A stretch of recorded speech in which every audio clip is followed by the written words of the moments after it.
Assalamualaikum warahmatullahi wabarakatuh.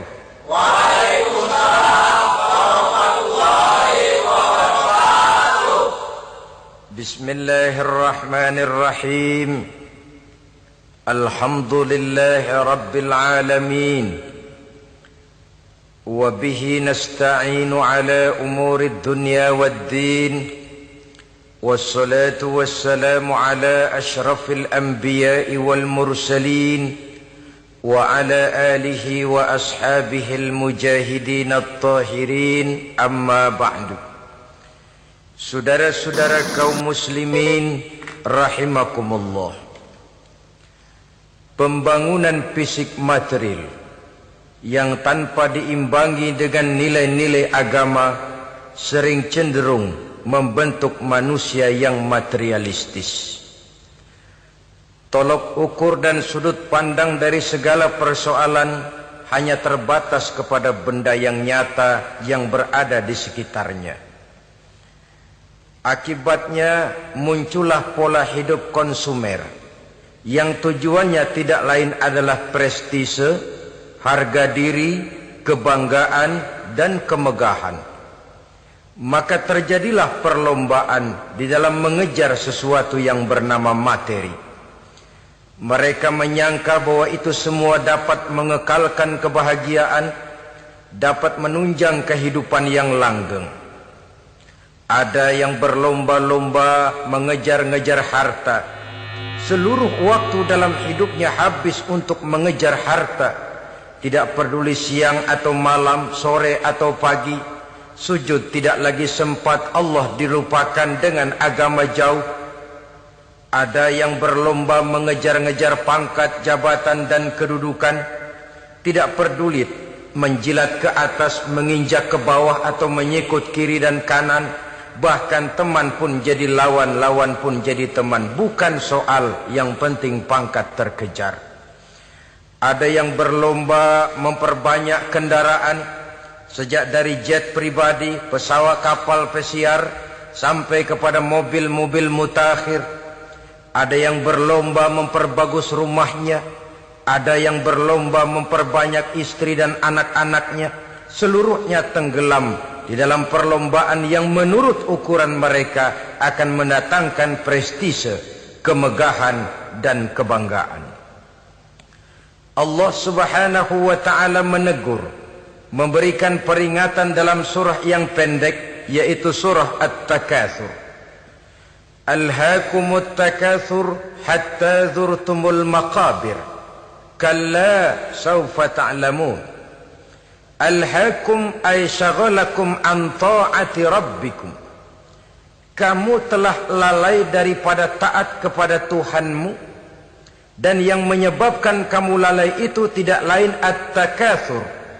At-takatsur artinya at-tabahi bi kathrati mata'id dunya. Bermegah-megah dengan memperbanyak kesenangan hidup duniawi. Dengan kata lain, berlomba-lomba mengejar kemegahan duniawi telah menyebabkan kamu lalai daripada mengingat, daripada taat kepada Allah Subhanahu wa ta'ala. Apabila orang cenderung materialistis, seluruh kegiatan hidup dikerahkan untuk berlomba memperbanyak materi. Apa namanya harta benda, apa namanya rumah, apa namanya pangkat dan jabatan. Maka dikala itu seseorang akan sangat mudah lalai daripada taat kepada Allah Subhanahu wa ta'ala. Hilanglah kesadaran bahwa sesungguhnya apapun yang kita miliki dalam kehidupan dunia ini tidak lain hanya barang titipan sementara. Kita cari, kita kejar, tapi setelah kita dapatkan, jangan dia dijadikan tujuan. Jadikanlah dia sebagai alat. Apabila harta benda duniawi sudah dijadikan sebagai tujuan daripada kehidupan, maka sesungguhnya kita sudah terseret dalam satu siklus, satu lingkaran setan yang tidak akan pernah berujung. Sebab manusia dalam berhadapan dengan materi duniawi tidak akan pernah mengenal kata cukup, tidak akan pernah mengenal kata puas, dan tidak akan pernah bertemu dengan titik. Selalu koma, selalu kurang, selalu tidak ada cukupnya. Apalagi kalau bicara soal keenakan, kenikmatan, kesenangan, itu cuma sekedar sudut pandang saja. Saudara barangkali kalau mengkhayal akan berkata, alangkah enaknya jadi menteri, naik mobil empuk ber-AC kemana-mana disambut. Menteri juga barangkali akan berkhayal seperti saudara, alangkah enaknya jadi rakyat biasa, bebas duduk angkat kaki di warteg tanpa ada yang mengamankan, tanpa harus terikat oleh protokol-protokolan, tanpa harus diatur ini dan itu. Jadi perbedaan cuma sudut pandang saja. Mungkin tukang bakso melihat tukang cukur itu enak, sebab kepala siapa saja bisa dipegang. Tapi barangkali juga tukang cukur melihat tukang bakso itu enak, dan begitulah selanjutnya. Keenakan cuma perbedaan sudut pandang. Saudara-saudara kaum muslimin rahimakumullah.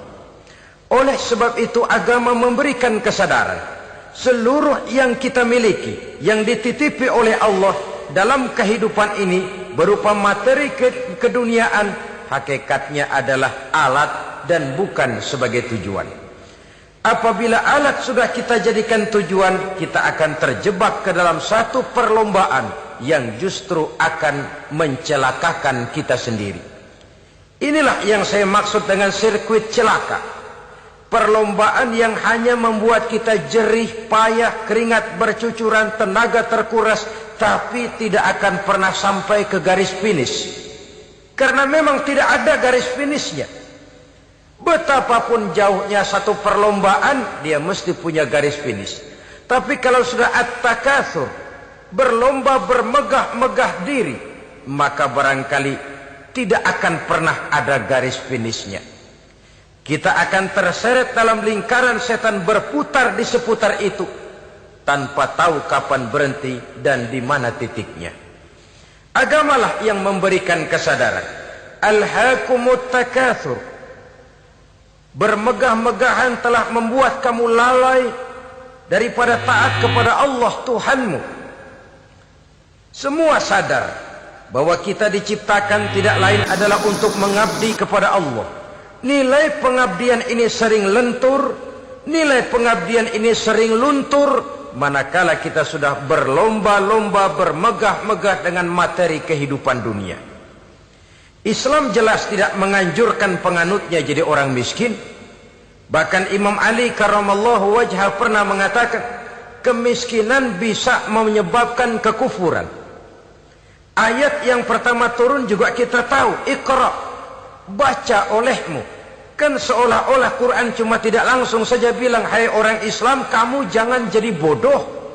Kebodohan menimbulkan kemiskinan, kemiskinan mendekatkan kita kepada kekufuran. Jadi miskin sama kufur tetangga. Artinya dalam kondisi miskin,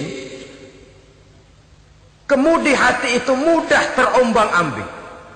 Oleh sebab itu sering kemiskinan umat Islam ini dimanfaatkan oleh orang-orang lain untuk menyebarkan agamanya. Padahal agama adalah soal keyakinan yang tidak mungkin ditunjang dengan supermi, ditunjang dengan beras, pakaian, obat-obatan, beasiswa. Agama adalah soal keyakinan. Keyakinan adalah soal kebenaran, dan kebenaran itu adalah milik bersama. Tujuan diciptakannya manusia tidak lain adalah untuk melaksanakan ibadah. Kalau orang tenggelam dalam perlombaan memperbanyak harta, mempertinggi kedudukan, memperindah segala macam yang sifatnya duniawi, biasanya itu akan membuat dia lalai dari taatnya kepada Allah Azza wa Jalla. Kadang bukan hanya lalai daripada taat, juga sering terjebak kepada maksiat. Karena kalau pola pandang dan tolok ukur sudah benda duniawi semata-mata, sangat tidak mustahil orang lalu terjebak ke dalam prinsip menghalalkan segala cara. Asal sudah tujuan tercapai, cara apapun halal. Akhirat nomor 18. Nah, bukankah memang barangkali kita sejak kecil sudah dilatih untuk materialistis. Umpamanya, kita hanya sering dilatih untuk takut kepada yang konkret-konkret saja. Takut kepada yang nyata-nyata saja. Seorang ibu kalau menakuti anaknya, aduh nak, kenapa ini kau kerjakan? Kalau bapakmu tahu, waduh, habis kamu. Ya, kita lihat, kalau bapakmu tahu, kalau polisi tahu, kalau hansip tahu, kalau satpam tahu. Tapi jarang seorang ibu menanamkan kepada anak, nak, kenapa ini yang kau lakukan, nak? Bukankah kau tahu Allah lihat, Allah tahu, Allah dengar, Allah, nak. Diajarkan takut kepada yang gaib. Karena kalau takut dia kepada polisi, dia pasti bisa cari tempat lain dong yang polisi kagak lihat. Kalau takut dia kepada satpam, minggir dong ke tempat yang kira-kira satpam nggak lihat. Tapi kalau sudah takut itu terpulang kepada Allah, kepada yang gaib, tidak sejengkal tanah pun yang terhalang dari pengetahuan Allah. Tapi itulah salahnya kita. Sejak kecil anak-anak sudah kita latih untuk takut hanya kepada yang konkret-konkret saja. Akibatnya sampai dia besar melembaga dalam kehidupannya. Dia nyolong, kata temannya, kamu nyolong ya? Iya. Kok nyolong sih? Emang? Kenapa nyolong? Biarin.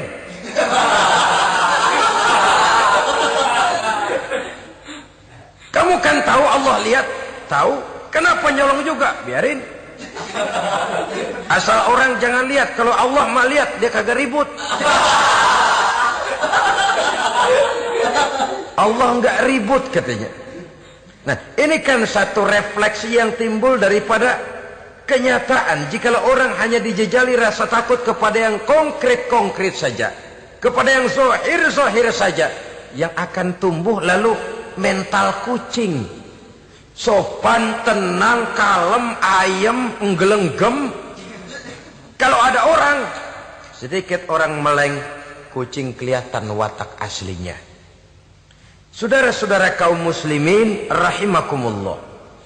Oleh sebab itulah maka agama lewat surah yang kita bicarakan pada pertemuan ini memberikan peringatan. Kala, jangan begitu dong. Kamu boleh mencari dunia, silahkan cari harta yang banyak, cari pangkat yang tinggi, tapi jangan itu membuat kamu lalai daripada taat terhadap Allah Subhanahu wa ta'ala. Jangan karena keinginan mendapat harta yang sebanyak-banyaknya lalu melakukan segala macam cara asal tujuan tercapai. Itu sudah membuat kita lalai. Jangan karena ingin mengejar kedudukan yang tinggi lalu jilat atas injak bawah, nggak mempan jilat, dukun dipakai.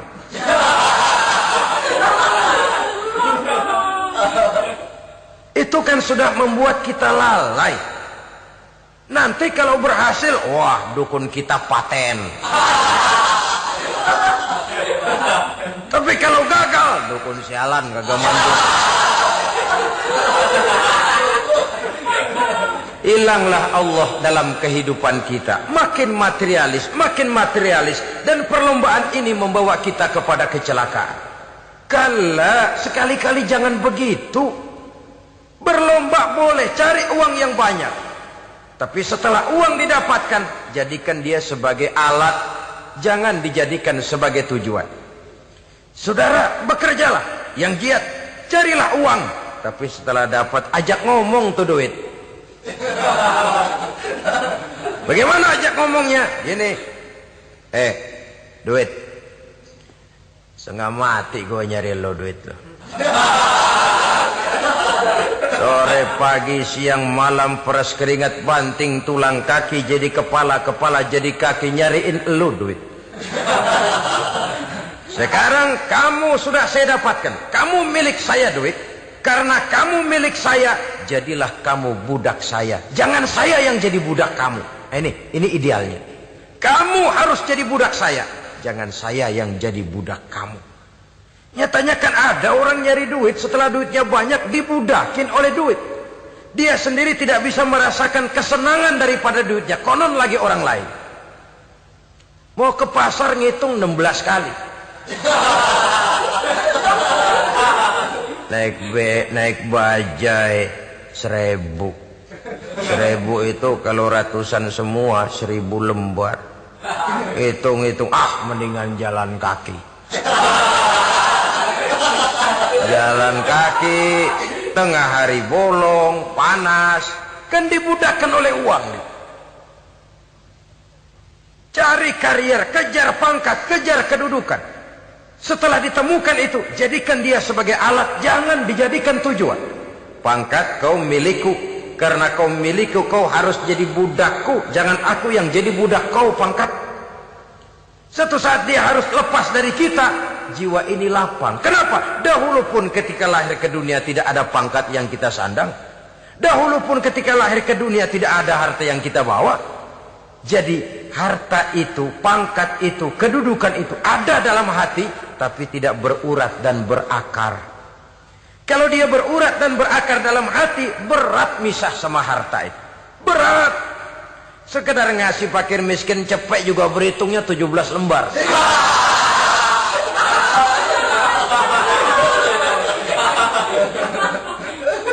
Dengar di kantornya mau ada mutasi, pindah dia dari tempat basah ke tempat kering, baru berita burung udah meriang duluan. Ini nanti bagaimana, itu nanti bagaimana, ini nanti bagaimana. Kan tidak jarang orang yang kena apa istilah kerennya zaman sekarang itu post power syndrome. Post power syndrome ini pernah dianalisa oleh Nabi, kata beliau, irhamu salasatan minan nas. Sayangilah 3 macam manusia. Siapa mereka? Pertama, azizan zallat. Orang terhormat yang jatuh hina. Ini yang sering terkena post power syndrome. Biasa kemana-mana dikawal, dihormati, datang ke tempat ini protokol siap, ini serba diatur semua, serba beres. Begitu jabatan selesai atau pensiun, habis orang gak indah-indah. Dia lihat orang diemin aja, orang diemin dan orang tonton. Ini kalau nggak kuat mentalnya, itu kena post power syndrome. Akibatnya ya bisa jantungan, bisa lever, bisa darah tinggi. Ya penyakit-penyakit yang zaman dulu kita nggak kenal. Ini kan makin banyak dokter, makin maju ilmu kedokteran, makin aneh penyakit. Saudara hadirin yang saya hormati, post power syndrome kena apa yang dinamakan frozen emotional attitude. Tidak kuat menghadapi kenyataan. Azizan zalla, orang terhormat yang jatuh hina, itu sangat perlu dikasihani. Yang kedua, ghaniyan qad iftaqara, orang kaya jatuh miskin. Ini juga sama. Biasa hidup apa ada, serba ada, lalu harus hidup apa adanya. Ini kalau kurang-kurang kuat benar-benar memble ini.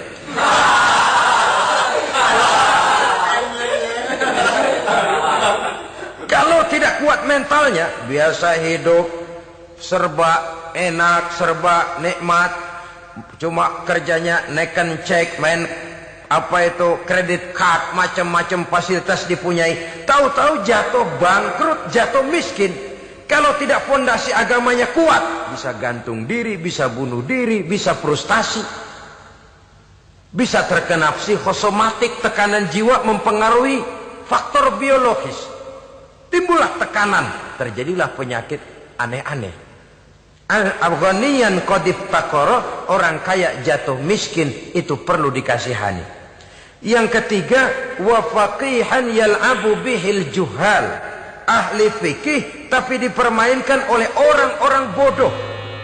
Hanya kebetulan orang bodoh itu punya kekuasaan. Hukum bisa dipesan.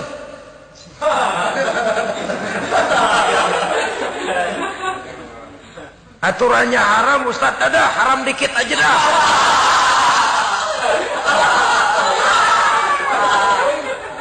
Sibuklah tuan fakih ini, ahli fikih ini mencari dalil kebet sana kebet sini supaya yang tadinya haram benar bisa jadi haram sedikit.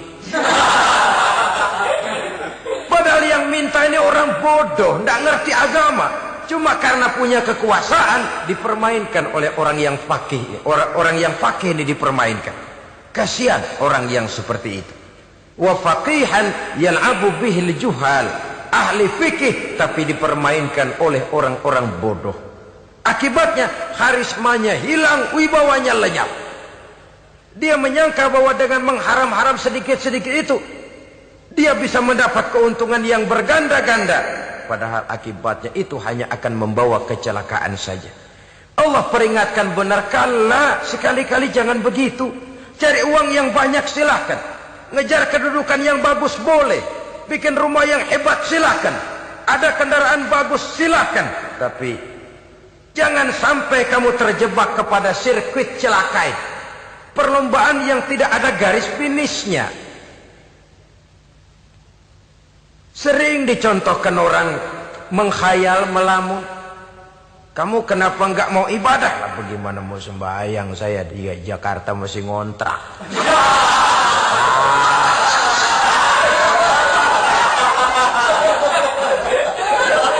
Bingung, tiap akhir tahun kontrakan habis. Kalau punya rumah sendiri walaupun kecil-kecilan, tenanglah saya ibadah. Baiklah, oleh Allah diberikan rezeki, bisa bikin rumah walaupun kecil-kecilan. Sudah punya rumah sendiri, belum juga ibadah. Apalagi mulur lagi. Habis bagaimana mau sembahyang, rumah kecil banget. Pinggir kali, asal hujan bocor ya.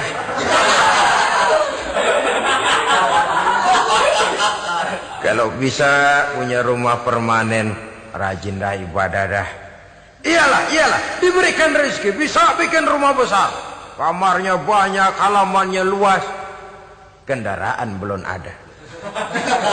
Perabotan belum lengkap. Sudah ada kendaraan, belum kayak orang-orang. Sudah kayak orang-orang, masih sama dong, kudu di atas. Kapanlah selesainya? Kala sekali-kali jangan begitu. Jangan kamu mengumpulkan harta bermegah-megah membuat kamu lalai dari taat kepada Tuhanmu. Engkau tinggalkan rukuk dan sujud, engkau jauh dari masjid, engkau kering dari kehidupan beragama. Sebab itulah maka pembangunan fisik material tidak bisa dipisahkan dengan pembangunan mental spiritual. Tidak hanya cuma dalam teori, tapi juga harus dalam praktek. Selalu pembangunan yang hanya mengarah kepada fisik material, jauh dan kering dari agama, hanya akan melahirkan manusia-manusia materialistis yang terjebak di dalam sirkuit celaka, perlombaan yang tidak pernah mengenal garis finish.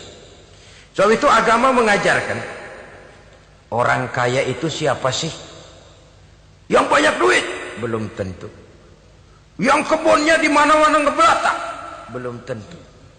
Yang pabriknya selebar-lebar? Belum tentu. Yang punya segala macam peternakan, dari peternakan gajah sampai peternakan kutu.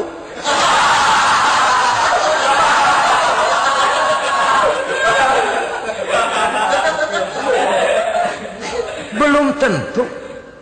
Agama memberikan tuntunan yang sangat luhur. Orang kaya itu adalah orang yang hidupnya cukup. Orang miskin itu orang yang selalu merasa kurang. Bagaimanapun banyak duit saudara miliki, kalau masih merasa kurang, masih miskin saudara. Saya punya uang 1.000 rupiah. Anda punya uang 1 juta rupiah. Mungkin saya lebih kaya dengan uang yang 1.000 ketimbang Anda 1 juta. Kenapa? Dalam tangan saya uang 1.000 besar artinya sesuai dengan kebutuhan saya. Tapi di tangan Anda uang 1 juta, kebutuhan Anda lebih besar daripada itu lagi. Maka agama mengajarkan sifat qanaah, merasa cukup, dan itulah sumber kekayaan yang hakiki. Orang kaya adalah orang yang hidupnya cukup. Kalla saufa ta'lamun. Jangan begitu, nanti kamu akan tahu. Summa kalla saufa ta'lamun. Jangan sekali-kali begitu, suatu saat kamu pasti akan tahu. Kalla law ta'lamuna ilmal yaqin, thumma latarawunnaha 'ainal yaqin, thumma latus'alunna yawma idzin 'anin na'im. Nah, kapan perlombaan ini akan menyadarkan orang biasanya? Hatta zurtumul maqabir. Sampai kamu dekat ke liang kubur, itu biasanya kalau istilah orang sekarang baru ngeh. Asal sudah napas sampai tenggorokan disambung dengan selang, sudah Senin Kemis dibantu dengan alat picu jantung, gerak gerak gerak gerak, sudah kayak orang mau gergaji kayu. Dikala itu barulah sadar orang biasanya. Dan kesadaran semacam itu kesadaran yang terlambat, kesadaran ala Fir'aun. Fir'aun selagi hidup diajak beriman dan nehi aja.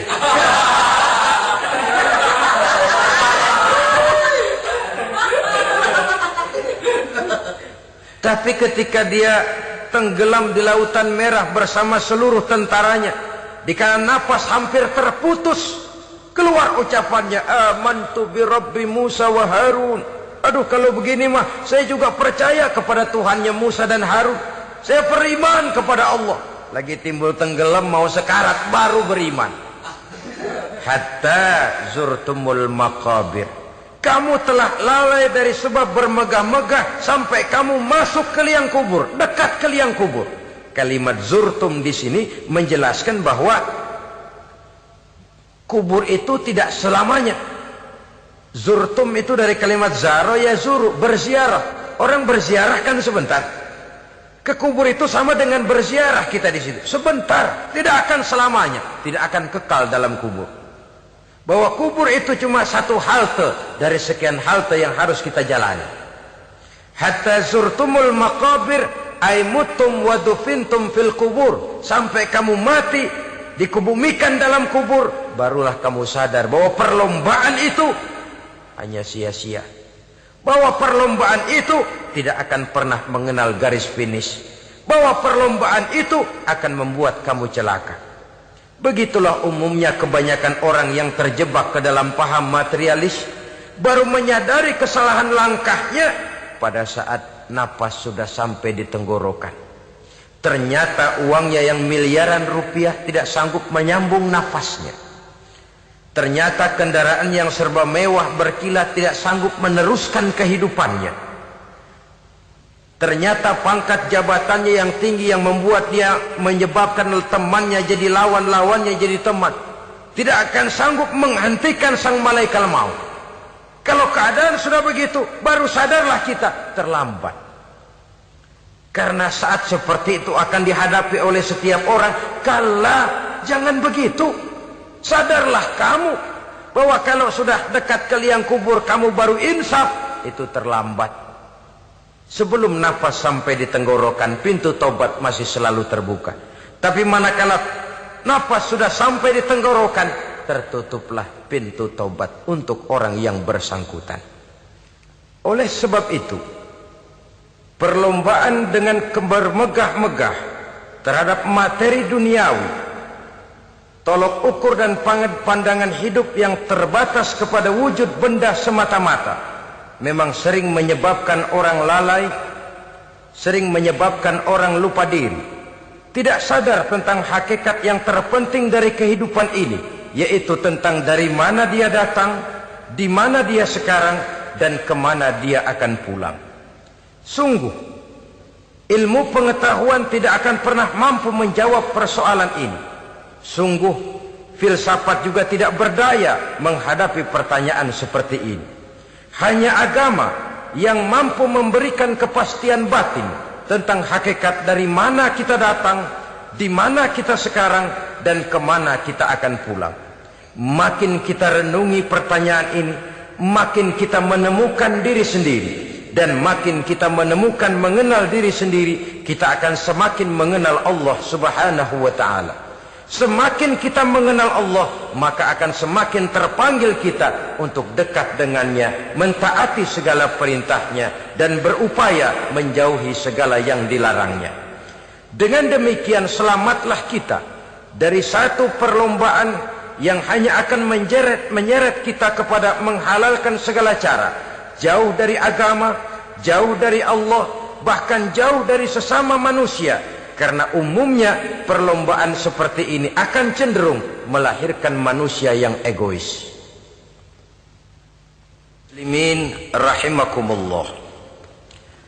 Lebih jauh, mari kita mengikuti peringatan Allah dalam surah Al-Munafiqun ayat 9. Di sini Allah Subhanahu wa taala mengingatkan, A'udzu billahi minasy syaithanir rajim.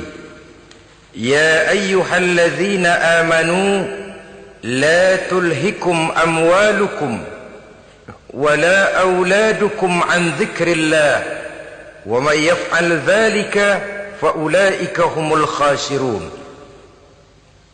Hai orang-orang yang beriman, jangan sampai hartamu dan anak-anakmu melalaikan kamu daripada mengingat Allah.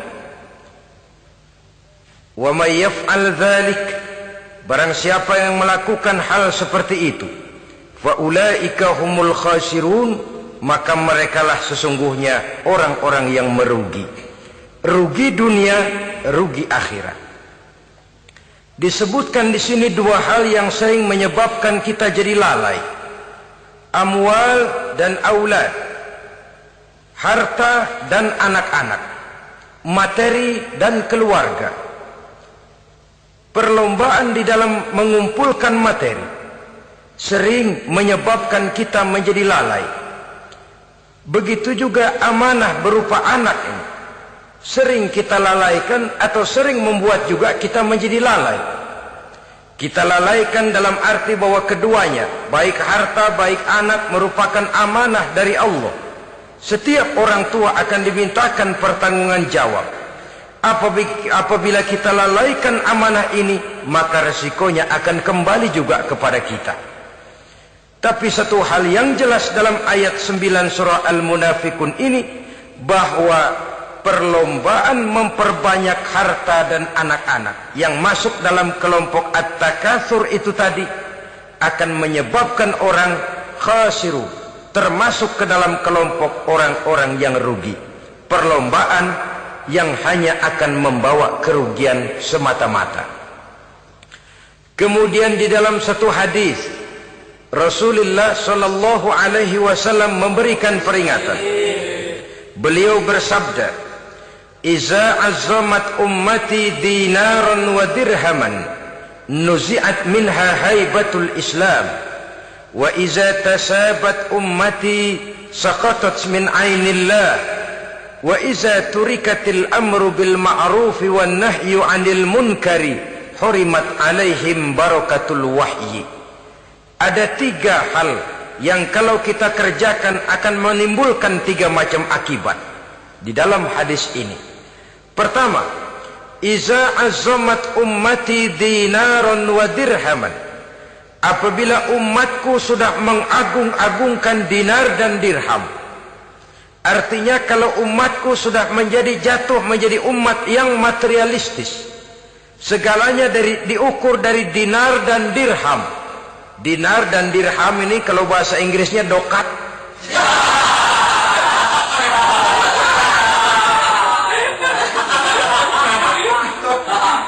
Segalanya diukur dari segi dinar dan dirham saja. Nuzi'at minha haibatul Islam, akan dicabutlah kehebatan Islam dari mereka. Memang ada kalanya kita berkata bahwa tanpa uang kita tidak bisa berbuat apa-apa.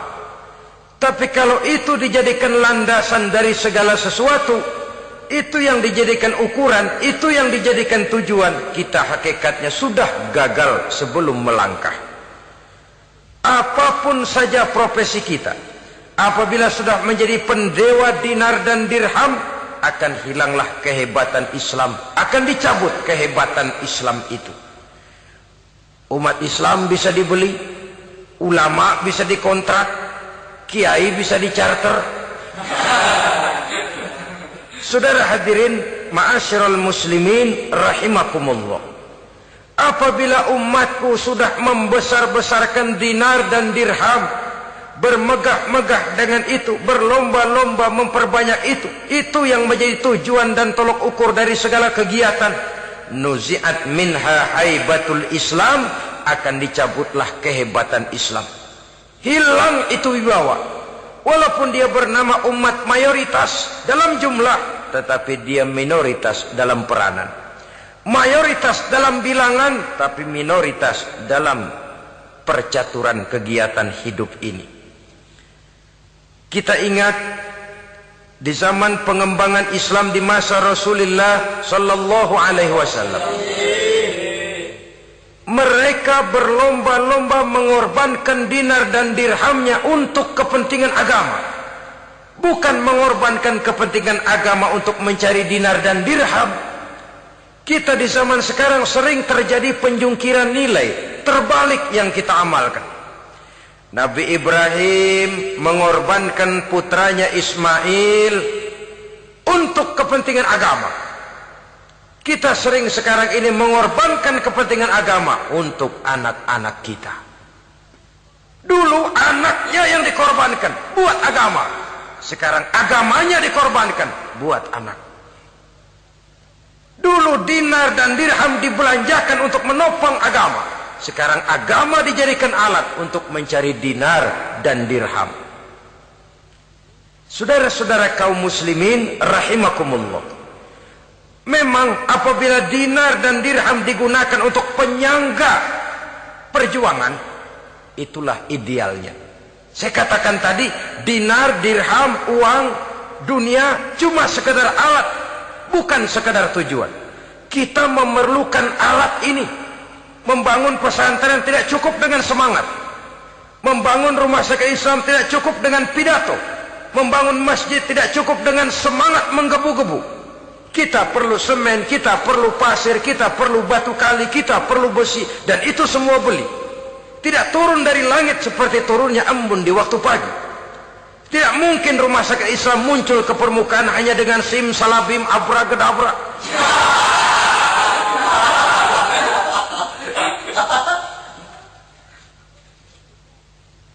Oleh sebab itu, saya bersyukur kecenderungan belakangan ini pengajian-pengajian akbar di berbagai tempat tidak hanya sebagai ajang untuk menanamkan akidah, membina ukhuwah, tapi juga menjadi sarana di mana kita mengumpulkan dana, menghimpun potensi umat, menginventarisir potensi untuk kepentingan pengembangan daripada agama.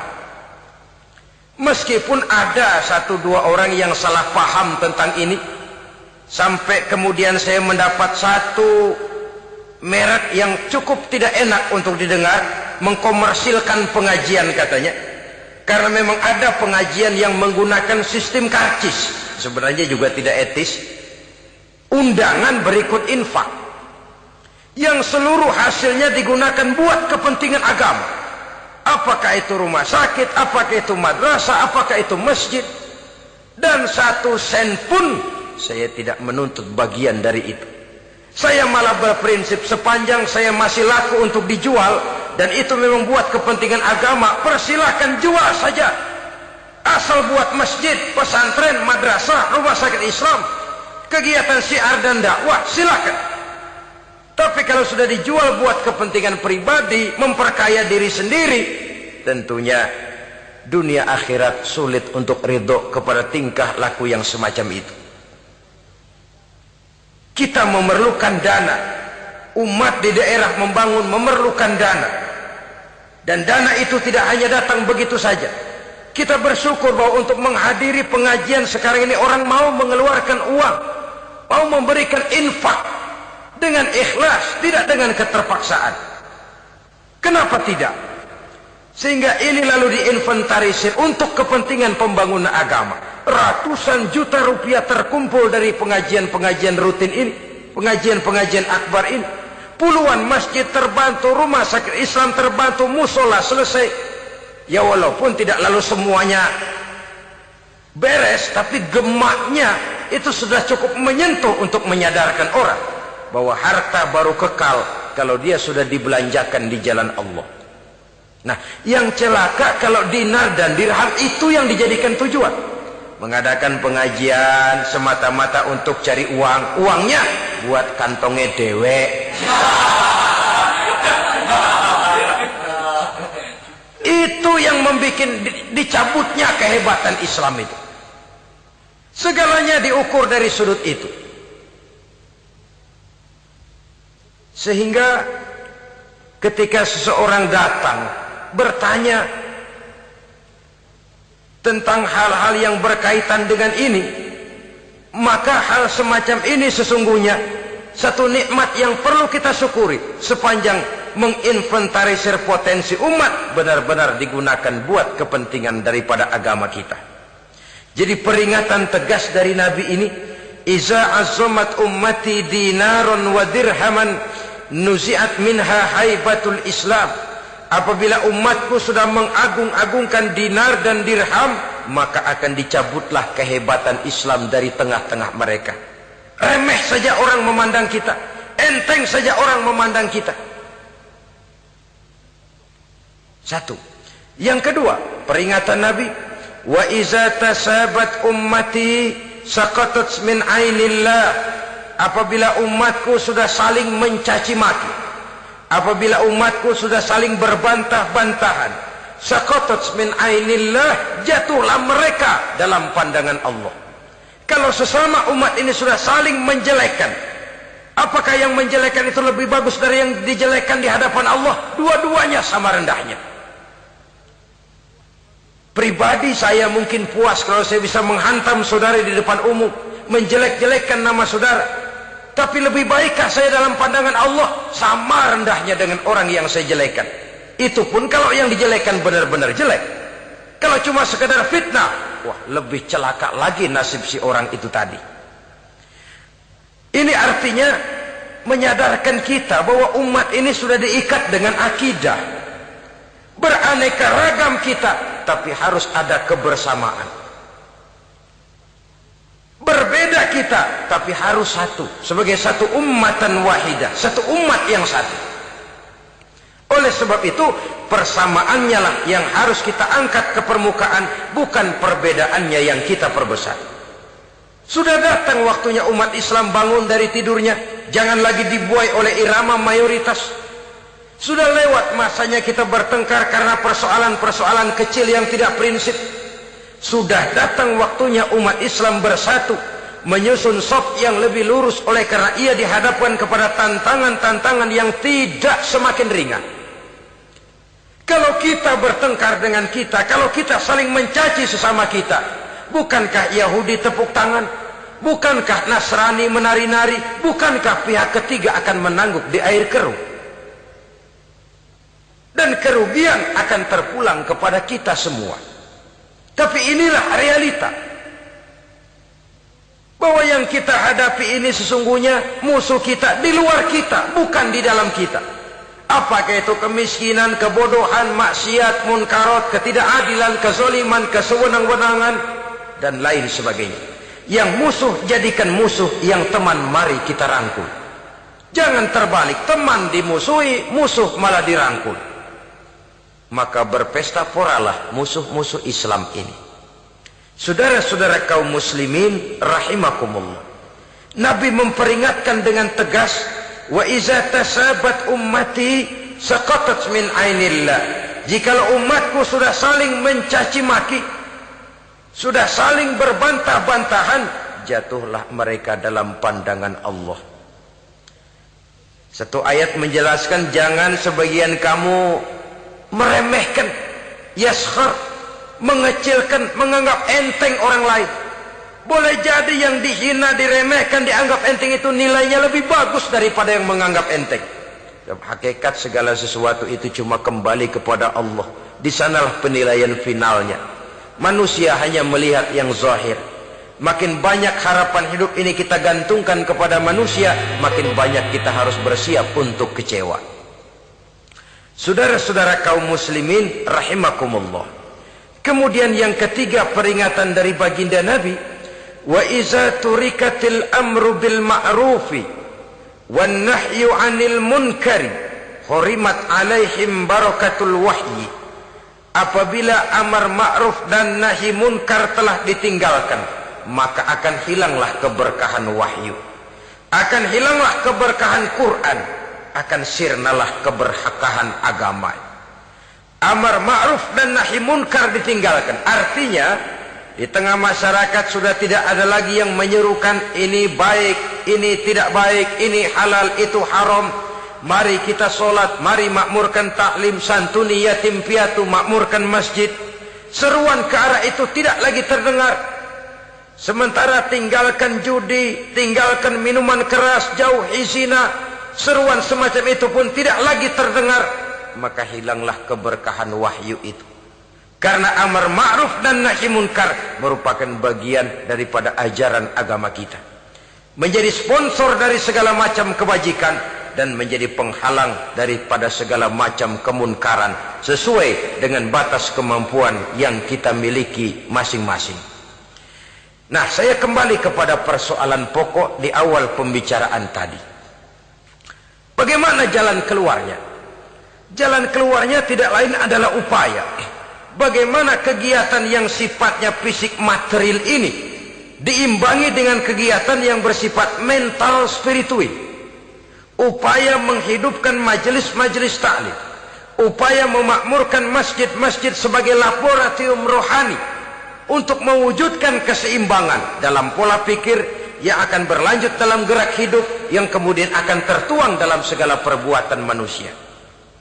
Apabila sudah terwujud kepincangan dalam pola pikir, akan pincanglah caranya bertindak dan berbuat, akan pincanglah pandangan hidupnya, akan pincanglah orientasinya di dalam kehidupan ini. Oleh karena itu, Islam dalam berbagai aspek kehidupan mengajarkan sistem keseimbangan. Mencari harta boleh, tapi tidak boleh keluar dalam kerangka fastabiqul khairat. Berlomba-lomba silakan, tapi untuk kebaikan.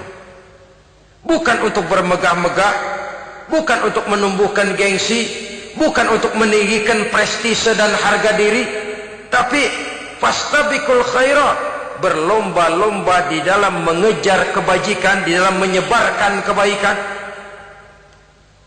Bukan sekedar berlomba-lomba, tapi tolong menolong, bantu membantu.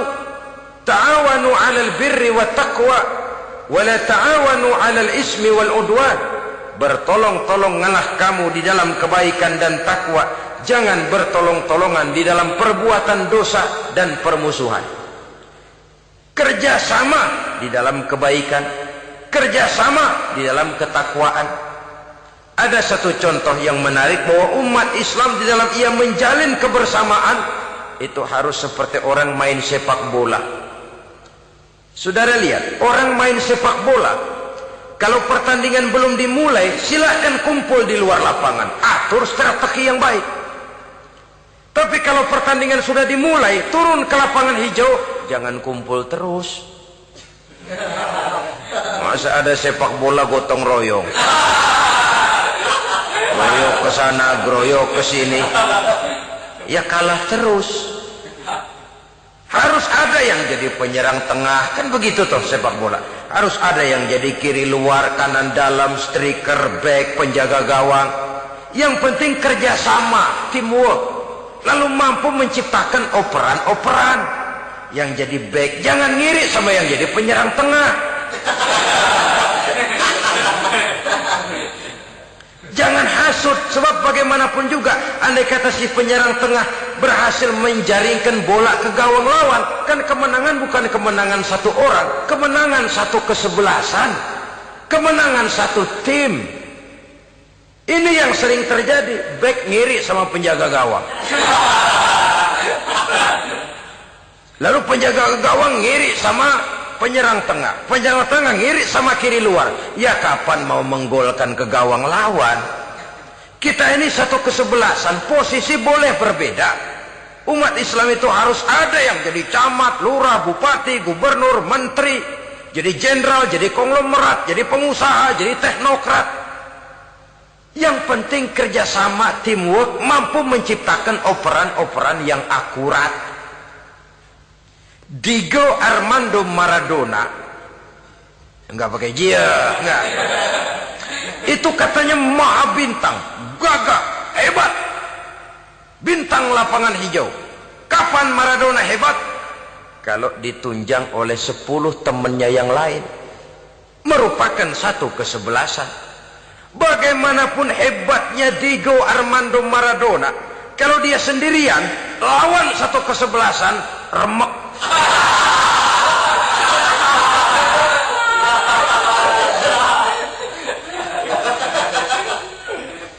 Dia hebat, dia jenius, dia maha bintang karena dapat operan dari teman-temannya. Bukan jegalan, operan. Jadi oleh sebab itu bagaimana kita menciptakan operan-operan akurat yang akan melahirkan kebersamaan di tengah-tengah umat. Artinya satu contoh saja. Misalnya seorang pengusaha besar, oleh karena kesibukannya di dunia bisnis, tidak perlu jadi ketua pembangunan musola.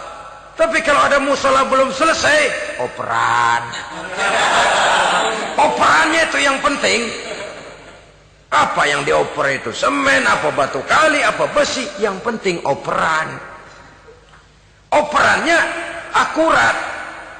Kadang-kadang ada terjadi juga frustasi ngelihat lawan kesebelasannya terlalu kuat, ngoper ke gawang sendiri. Jebol. Kan sering terjadi begitu. Muslim didukung oleh umat Islam, ketika punya posisi menguntungkan malah mempersulit Islam. Ini kan ngoper ke gawang sendiri, bunuh diri namanya. Boro-boro jebolin gawang lawan, asal jangan bunuh diri juga lumayan. Jadi kalau saja kita mampu menciptakan kebersamaan seperti ini, baju boleh berbeda. Seorang muslim boleh dibungkus baju ABRI, boleh dibungkus baju dokter, boleh dibungkus baju teknokrat, boleh dibungkus baju konglomerat, sekedar baju. Tapi kalau terbukalah baju itu, kelihatan dadanya, terbersit nilai imannya, meresap sampai ke tulang sumsumnya. Dan pada saat Islam dikuti-kuti, akan timbul kecintaannya, akan timbul saya muslim dan saya bangga dengan Islam saya. Saya muslim dan saya mau berbuat untuk Islam saya. Saya muslim dan saya siap mati untuk Islam saya. Dengan baju apapun dia terbungkus, kalau roh, jiwa dan semangat semacam ini tertanam, saya yakin kita umat Islam akan mampu berbuat lebih banyak dengan mewujudkan operan-operan akurat yang sangat diharapkan oleh umat itu tadi. Oleh sebab itu, saudara-saudara kaum muslimin rahimakumullah, baju boleh berbeda, bendera boleh beraneka warna, tapi jikalau bernama muslim, persamaannya yang dicari, jangan perbedaannya yang diperbesar. Nilai persaudaraan yang diikat dengan akidah semacam inilah yang banyak dicari orang, yang banyak menyebabkan orang masuk Islam. Di mana masjid kelihatan benar sebagai simbol kehidupan demokrasi dalam menciptakan ukhuwah, wawasan ukhuwah ini. Masjid simbol demokrasi. Siapapun masuk masjid buka sepatu, demokrasi. Siapapun orangnya, tidak peduli merek apapun sepatunya. Apa itu keluaran Cibaduyut Bandung? Apa itu modelnya Belli, Beltoni, Itali? Tidak soal, masuk masjid buka. Jumatan, kopral datang lebih dulu depan, pral. Jenderal datang belakang saja, dral. Tidak ada fasilitas khusus dalam masjid karena di rumah Allah semua manusia sama. Si jenderal jangan lagi merasa jenderalnya, si pengusaha jangan lagi menonjolkan kebosannya. Masjid adalah simbol demokrasi daripada kehidupan umat. Sebab itu jangan terjebak kepada sektoral di dalam kita berbicara tentang ukhuwah ini. Kita boleh terbungkus dengan baju apapun, tapi kalau di balik baju itu tidak lain jiwa Islam yang mau berkorban, mau mengeluarkan harta, bahkan siap mati untuk Islamnya, maka kebersamaan itu akan mudah kita wujudkan. Tapi sepanjang kita berpecah belah, sepanjang kita centang perenang, maka tidak akan banyak yang bisa kita lakukan. Satu-satunya perlombaan yang bukan hanya dibolehkan tapi bahkan sangat dianjurkan oleh agama, yaitu fastabiqul khairat, berlomba-lombalah di dalam kebaikan, berlomba-lomba di dalam memakmurkan masjid, berlomba-lomba di dalam menghidupkan majelis-majelis taklim, berlomba di dalam menegakkan yang ma'ruf dan menghancurkan yang munkar, berlomba di dalam menyantuni yatim piatu. Tapi prakteknya kan kadang-kadang terbalik. Kalau sudah kumpul yang diakur-akurin. Udah nambah kebun belum? Pabrik udah diperluas belum? Bisnis sudah sejauh mana? Belum pernah ada ketemu lalu kongko masjidnya udah digedein ya. Jarang yang ngomong begitu.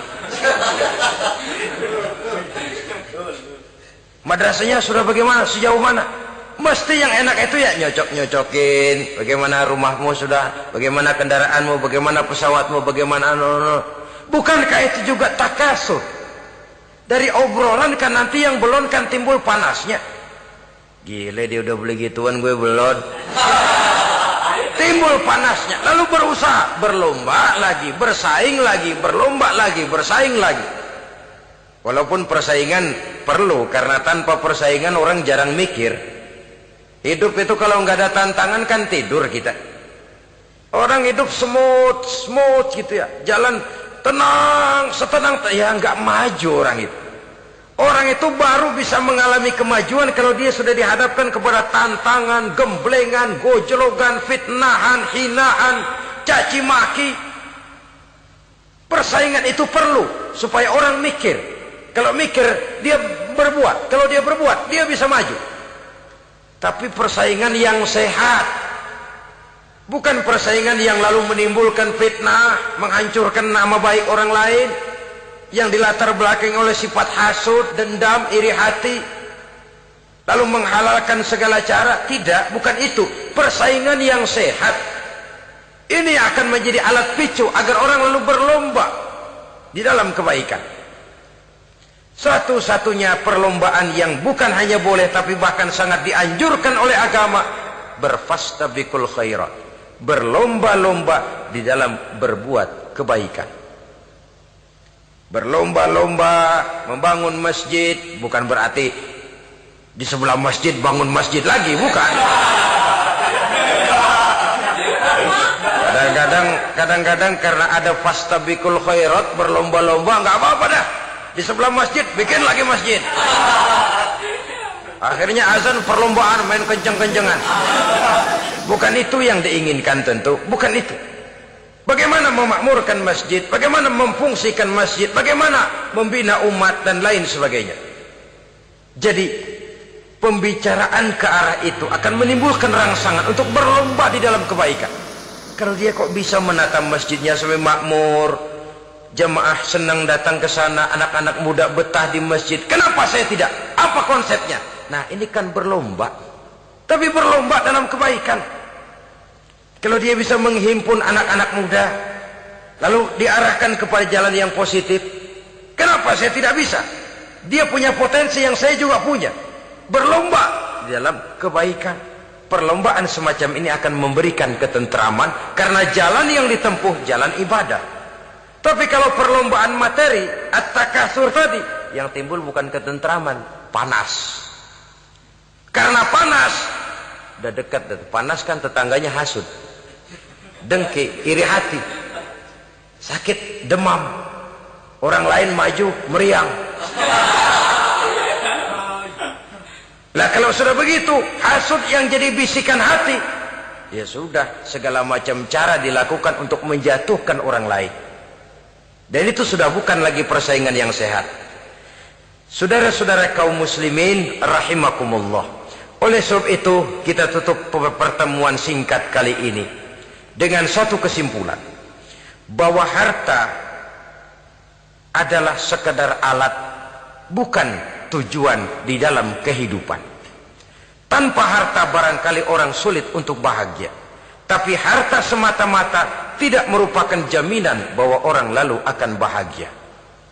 Termasuk di dalam kata harta ini pangkat, jabatan, kedudukan, anak, istri, keluarga, rumah, tanah, pabrik, kebun, peternakan, dan lain sebagainya.